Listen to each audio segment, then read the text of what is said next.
ఆత్మహత్య చేసుకుని చనిపోయాడు. ఒకడేమో రాజకీయాల్లో తిరిగి ప్రత్యర్థుల చేతిలో హత్య గావించబడ్డాడు. ఇంకొకడు ఏమయ్యాడో తెలియదు. ఇద్దరు మాత్రం ఈరోజు యేసు సేవకులుగా మారిపోయారు. అందులో పాస్టర్ పిటి వర్గీస్ అని నేను, అలాగే ఒకప్పుడు వైఎస్ రాజశేఖర్ రెడ్డి గారి పాస్టర్గా ఉండి నేడు ప్రొద్దుటూరులో డీనరీ చైర్మన్గా సిఎస్ఐలో ఉంటున్నటువంటి రెవరెండ్ యు సోలమన్, మేమిద్దరం దేవుని కొరకు ఈరోజు వాడబడే కృపను దేవుడు ఇచ్చాడు. ఆ తర్వాత నేను కేరళ రాష్ట్రానికి వెళ్ళిపోవటం, చివరికి మా బావగారిని ఒకసారి చూద్దామని కేరళ రాష్ట్రంలోని కొచ్చిన్ సిటీలో, అప్పుడు ఆయన ఆర్మీలో అక్కడ పనిచేస్తున్నాడు. అక్కడికి వెళ్ళినప్పుడు నా స్థితిని గమనించిన నా బావగారు, ఇప్పటికే జీవితం చాలా నాశనం చేసుకున్నావురా, నిన్నెక్కడికి నా దగ్గరే ఉండి నిన్ను ఇండియన్ నేవీలో చేర్పిస్తానన్నాడు. సరేలే, ఏదో ఒక బ్రతుకు తెరువు దొరుకుతుంది, ఆధారం దొరుకుతుందని మా బావ దగ్గర ఉండటం జరిగింది.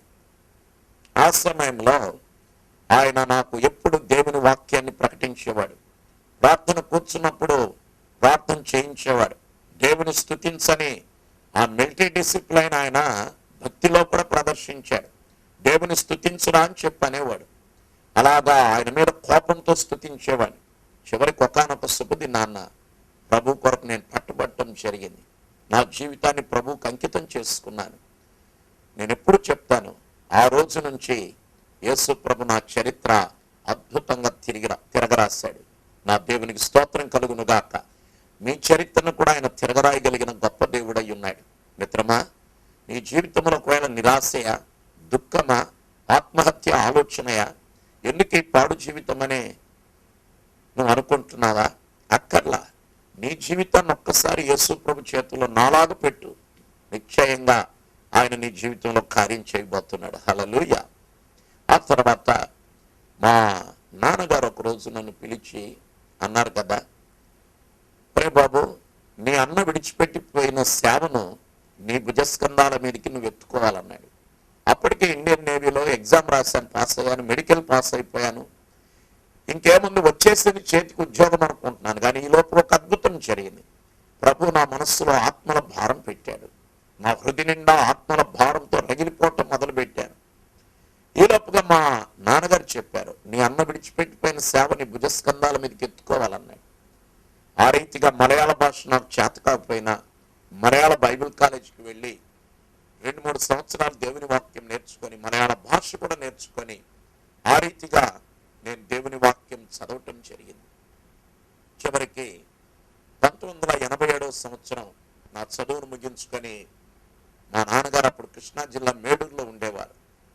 ఆ రీతిగా ఎక్కడ సేవకు వెళ్ళాలో అర్థం కాని అయోమయ పరిస్థితిలో దేవుని సన్నిధిలో ఉపవాస ప్రార్థన చేయగా 1987 జూన్ 30వ తారీఖున కృష్ణా జిల్లా విజయవాడ పట్టణంలో ఉన్న మరణాత విశ్వాస సమాజం దైవజనులు గొల్లపల్లి మోజత్ చౌదరి గారి దగ్గరికి రావటం, అక్కడ 8 సంవత్సరాల పాటు దేవుని పరిచయలు వారితో ఉండటం జరిగింది.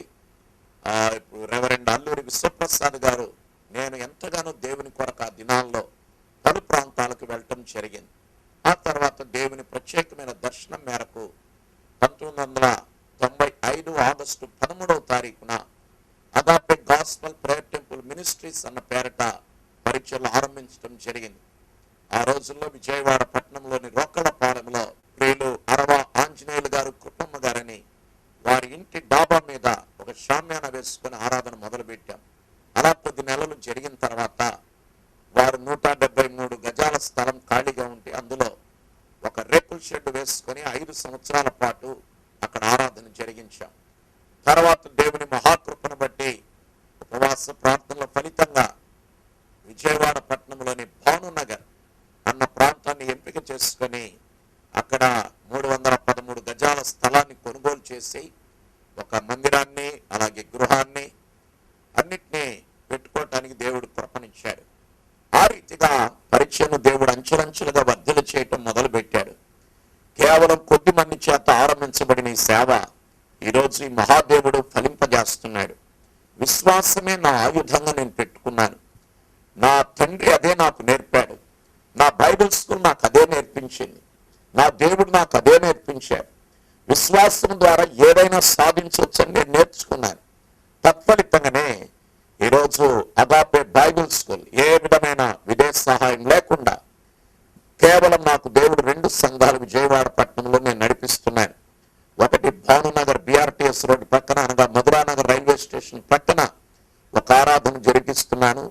అలాగే విజయవాడ బెంజ్ సెంటర్ దగ్గర డివి మేనార్ హోటల్ ఎదురు సందు చివర ఫకీర్గూడెంలో ప్రియులు గౌరవనీయులు నామాల ప్రకాశ్రావు గారు, వారి గృహాన్ని వారు కూడా ఏం చేశారంటే వారి ఇంటి పైన సోదరి కమలమ్మ గారు వారి బిడ్డలందరూ కలిసి ఒక నిర్ణయానికి వచ్చి మందిరం వేసుకోవడానికి అవకాశం ఇచ్చారు. ఆ రీతిగా అక్కడ మందిరాన్ని కట్టడము, అక్కడ కూడా చాలా చక్కని ఆరాధనలు జరుగుతూ వస్తున్నాయి అన్నమాట.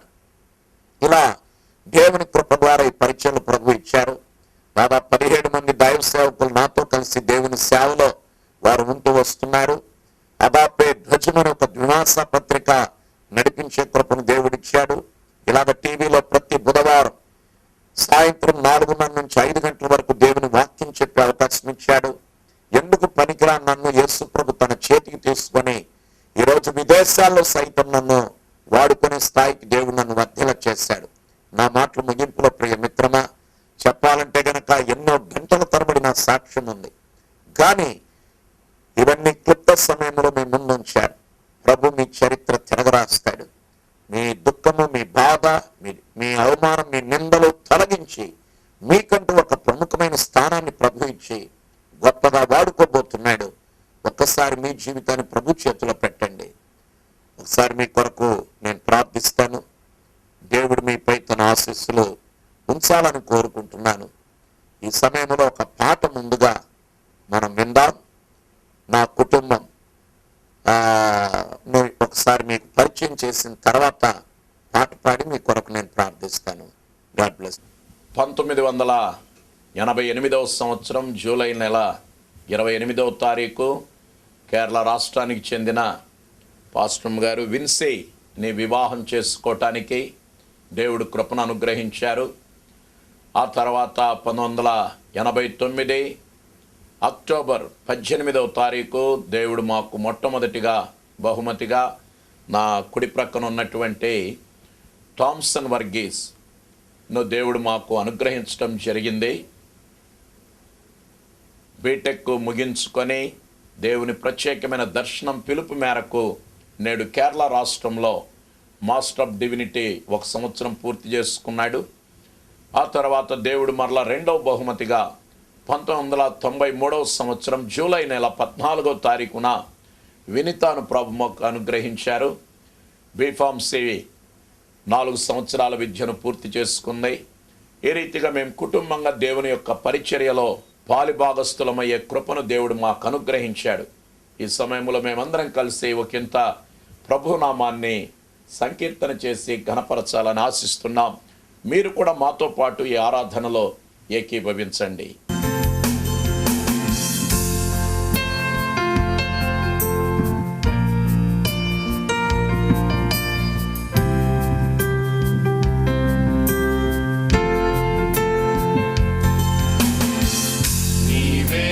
సర్వము నీవే నాకున్నావు, నీవే నా సర్వము అన్నిటిలో, నీ జీవ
కుటుంబ సాక్ష్యం మీరు విన్నారు. మేమందరం చిన్నపిల్లలుగా ఉన్న సమయంలో దేవుని సేవ దృష్ట్యా మా తండ్రి గారు మరలా పునర్వివాహం చేసుకోవాల్సి వచ్చింది.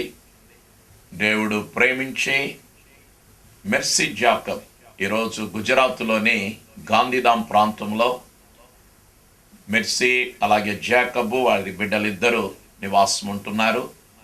అలాగే రెండవదిగా సూసన్న రంజిత్ను ప్రభు అనుగ్రహించారు. రంజిత్, సూసన్న వారి ముగ్గురు బిడ్డలు ఈరోజు గల్ఫ్ ప్రాంతంలో రాసల్ ఖైమా అన్న చోట వాళ్ళు నివాసం ఉన్నారు. అలాగే దేవుడు మూడవదిగా తమ్ముడిని ప్రభు అనుగ్రహించారు. పాస్టర్ పిటి శామ్యుయల్ కడప జిల్లా ప్రొద్దుటూరులో నాన్న విడిచిపెట్టి వెళ్ళిపోయిన సేవను, అంటే తండ్రి గారు 1996 జనవరి 20వ తారీఖు ప్రార్థనలో ఉండి 8:30 గంటలకు దేవుడు ముందుగానే ఆయనకు బయలుపరిచిన ప్రకారంగా ప్రభు సన్నిధికి వెళ్ళిపోవటం జరిగింది. అలాగే గత సంవత్సరం 2014వ సంవత్సరం మార్చి 12వ తారీఖున మా తల్లిగారు కూడా ప్రభు సన్నిధికి వెళ్ళిపోవటం జరిగింది. తమ్ముడు ఆ సేవను కొనసాగిస్తున్నాడు. మా కుటుంబం కొరకు ప్రార్థించండి. ప్రార్థన. దయమేడుగు మా తండ్రి, ఈరోజు సాక్ష్యం విన్న వారిలో ఎవరైనా నావలే దుఃఖంలో నిరాశలో ఉంటే నిశ్చయంగా వారిని దర్శించండి నాయన. వారితో మీరు మాట్లాడినందుకు స్తోత్రం. నీ కృపలో పొదగండి. యేసు దివ్య నామములో వేడుకొనుచున్నాం తండ్రి, ఆమేన్. మన తండ్రి అయిన దేవుని ప్రేమ, కుమారుడైన యేసు క్రీస్తు యొక్క దివ్యమైన కృప, పరిశుద్ధాత్మ దేవుని ఆదరణ, సహవాసం, సాన్నిధ్యం మీకందరికీ భూలోకంలో ఉండే ప్రతి బిడ్డలకు తోడై ఉండును గాక. Amen. Thank you. God bless you. మీ ప్రార్థన అవసరతలకై మమ్మలను సంప్రదించవలసిన మా చిరునామా పాస్టర్ పిటి వర్గీస్, ప్రేమ సువార్త ప్రార్థనా మందిరం, Bhanunagar, Vijayawada. Phone number 0866-253-7922. Cell numbers 9492883377 మరియు 9493883377